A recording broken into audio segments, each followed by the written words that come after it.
The meeting on Virulon Prime. The grand hall of Virulon Prime sparkled with artificial sunlight, casting crystalline beams on the polished blackstone floors. Delegates from across the galaxy gathered.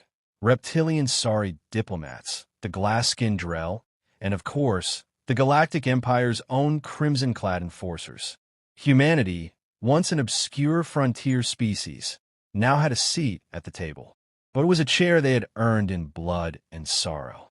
Ambassador Elira Kale walked into the chamber in a sharp Navy uniform, the silver insignia of Earth's peace delegation gleaming on her chest. She was calm, collected, and alone. Unlike the other races with entourages and guards, humans had decided to send just one, her. And despite the Empire's laughter and sneers, Elira's eyes told a different story. There was fire in them. High Chancellor Drex of the Galactic Empire stood as she entered, a mocking grin on his serpentine face. Ah, the humans sent a woman. Alone. Again, he hissed to the other delegates, drawing a wave of hollow laughter from sycophants. Elira didn't flinch. She stepped to the center podium and tapped twice to activate the holo display. I thank this council for allowing Earth representation, she began calmly, though I'd hoped for more civilized decorum. Drex leaned forward, his forked tongue twitching. Your people begged for mercy. Your colonies fell one by one. And now you come to us with diplomacy? Why not send a priest to perform last rites? Again, laughter. Again, Elira stood still. We had colonies on Vinter 4, she continued, unfazed. A scientific settlement. No military bases. No weapons. Just children, teachers, doctors. The lights dimmed, and an image appeared. A school, or what was left of it. Burnt wreckage, small chairs charred black, and among them, a tiny shoe. Elira's voice did not waver. 74 children, ages 4 to 10, burned alive in an orbital strike. The laughter died. The room shifted uncomfortably. Even among the Empire's supporters, eyes darted toward Drex. But the High Chancellor only scoffed. Collateral damage. Your people refused to surrender. We deemed it necessary. Elira turned toward him, and for the first time, her composure cracked, just slightly. You killed our children. Her words echoed like a gunshot. Cold. Final. A pause. Then she stepped forward, removing a silver pin from her uniform and placing on the table before her. This was worn by my daughter, Lisa Kale. 6 years old. She liked drawing dragons and wanted to be an astronaut. She died on Vinter 4. Silence swallowed the hall. The ambassador's voice dropped low, but it held steel. This is no longer a negotiation. I'm not here to beg. I came to deliver our final message. Drex snarled, What message? You are outgunned. Outnumbered. What can you possibly say that matters? She looked him dead in the eyes. You mistook mercy for weakness. You mistook peace for fear. But now, she pressed a button. A galactic map appeared behind her. Red dots flashed across it, coordinated points from dozens of systems. Now, the retaliation begins. Alarms started ringing in the Empire's section of the chamber. Messages flooded Drex's comm line. Outposts under attack. Warships exploding in dry dock. Sabotage. Uprisings. Humans and their allies were no longer pleading. They were fighting back. Elira's eyes narrowed. Enjoy your last laugh, Chancellor. The galaxy just changed. She turned and walked out without another word, leaving a stunned chamber in her wake. Sparks of rebellion. The skies over Vinter 4 still glowed with the embers of tragedy, but somewhere deep in the Andromedan fringe, those ashes had become fuel. In the shadow of an abandoned mining asteroid, the HSS Valor, a retrofitted human destroyer, hovered silently. On board, Captain Ura Hensley stood before his crew, former farmers, engineers, ex-soldiers, all volunteers. Every one of them had lost someone. Earth Command has given the green light, Ura said, his voice resonating through the hangar bay. We strike at Sector Delta 7, the Imperial Relay Hub. No more messages. No more coordination. It ends today. The crowd erupted in quiet nods and clenched jaws. No cheers. This wasn't a celebration. It was a funeral march. As the ship leapt into FTL, Alira Kale's voice echoed from a pre-recorded transmission throughout the fleet. They killed our children. They called it collateral. They called it mercy. We call it war. Meanwhile, on the imperial capital world of Threxion, Chancellor Drex paced his private chamber. He had received over 30 reports of rebel sabotage in the last hour. Communication nodes severed. Trade convoys seized. Human ships, once thought destroyed, reappearing like ghosts and vanishing after crippling strikes. This is not possible, he muttered. They're insects. Broken. Defeated. Admiral Rax entered, a grim look in his eyes. We underestimated them. Their diplomats were decoys. While we laughed, they prepared. Drex slammed his clawed fist against the table. Then it's time we crush them again. Dispatch the fleet. Burn their core worlds. But Rax didn't move. They forged alliances. With the Eldreth, with the Goran tribes, even the Synths. Sir, they're no longer alone. Drex's nostrils flared. Traitors. No, Rax replied. Avengers. Back aboard the Valor, the human fleet emerged near Delta 7. A swarm of Imperial drones scrambled to intercept, but the humans had anticipated this. Small fighter wings, once crop-dusting aircraft, now carried torpedoes and EMPs. The relay station lit up with anti-ship fire, but it was too late.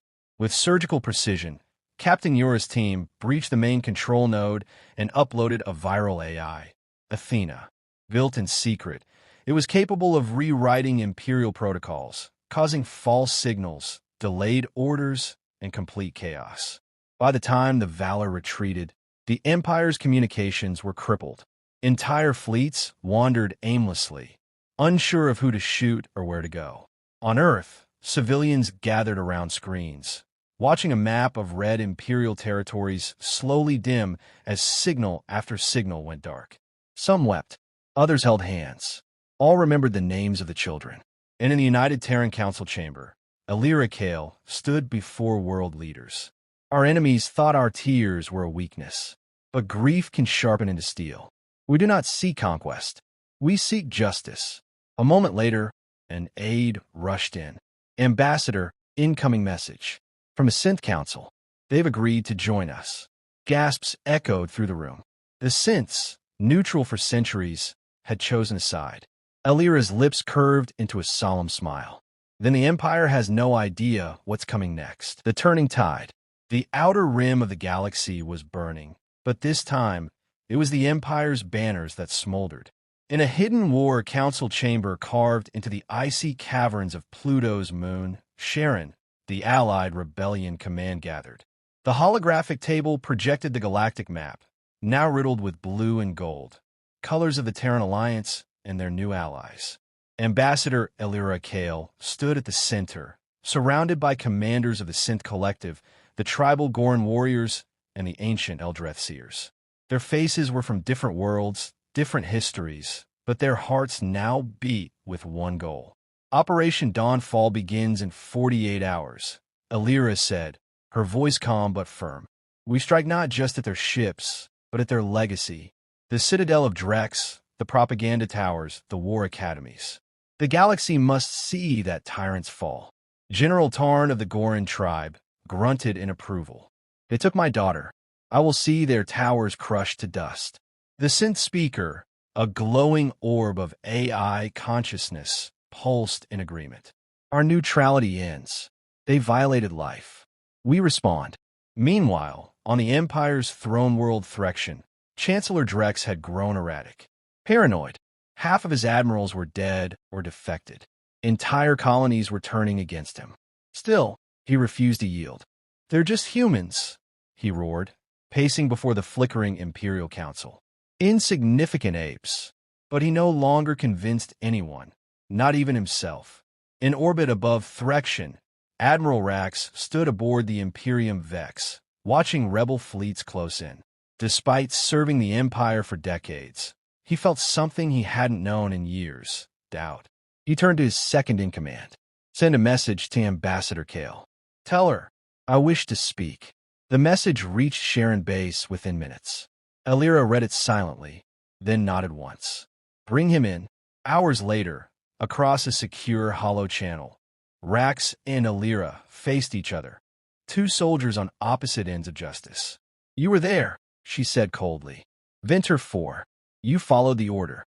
"I did," Rax replied, shame darkening his face. "But I didn't understand then. Now I do." "Too late," she whispered. "I don't ask forgiveness," he said. "Only a chance to end this without more dead children, ours or theirs. I will give you Threction." A long pause. Alira narrowed her eyes. "Why now?" Rax looked down. "Because I had a daughter too. She joined the Empire believing we stood for order. She died last week in a rebellion strike, smiling. Smiling because she believed in what your people stood for." Alira's voice softened slightly. "Then help us finish this." And so, on the eve of Operation Dawnfall, an unexpected alliance formed. When the Joint Rebellion fleet arrived at Threction, they were not met with full resistance, but with chaos. Rax had sabotaged the defense grid. Orbital cannons misfired. Drone fleets stood idle. Citizens in the streets held white banners instead of weapons. The final blow came not from fire, but from truth. Across every Empire-controlled broadcast, a video played of Alira standing beside Rax, speaking not of vengeance, but of justice, unity, and a galaxy reborn. And the last words echoed across 1 billion homes. "You killed our children. We rose not in hate, but in memory. And now we rise, so no child must die again. A galaxy reborn." The twin sons of Threction rose slowly over the once untouchable citadel of the Galactic Empire.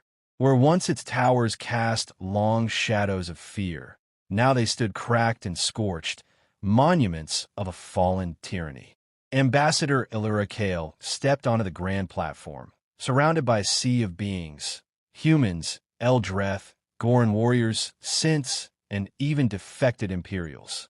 Their faces were worn but determined, their eyes filled with something the galaxy hadn't felt in generations.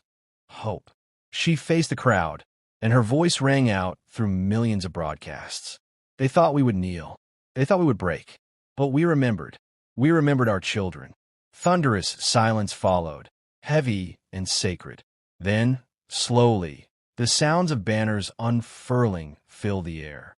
The new emblem of the Galactic Accord, a golden star within a circle of joined hands, rose above the crowd. On the outskirts of the city, Captain Yura Hensley and his team helped coordinate food drops and medical aid. Once a soldier filled with rage, Yura now watched children play in the same streets that once echoed with blaster fire. One of the boys wore a patch stitched with the Valor's emblem. "You're a hero," the boy whispered to Yura. He knelt, ruffling the child's hair. "No, I just kept a promise." Back in the Accord Council chamber, newly elected representatives from dozens of species signed the Threction Charter, a new foundation for peace, justice, and alliance. For the first time, power wasn't held by weapons, but by voices. Even former Imperial Admiral Rax stood among them, silent but present. His role in dismantling the Empire had been controversial, but Alira had insisted. "Redemption," she had said, "starts with truth." Later that night, Alira walked alone through the Garden of Remembrance, planted where the Empire's execution square once stood. Each tree bore the name of a fallen child, human and alien alike. She paused beneath one bearing the name Lien Kale, her daughter. A gentle wind blew, and for a moment, Alira could almost hear her daughter's laughter in the rustling leaves. From behind her, a young human diplomat approached. "Ambassador, we received word. The last Imperial stronghold has surrendered. The war is over." Alira smiled faintly, her eyes glistening. "No, the war ended when we stopped fighting for revenge and started fighting for them." She looked back at the stars, now peaceful, no longer dominated by fleets of destruction. "You killed our children," she whispered again, "and we built a better galaxy in their name." Above her, the banner of the Galactic Accord shimmered under the twin suns. Peace had not come easily. It had been carved from pain, hammered by unity, and born in the fire of unimaginable loss. But peace had come, and the galaxy would never forget why.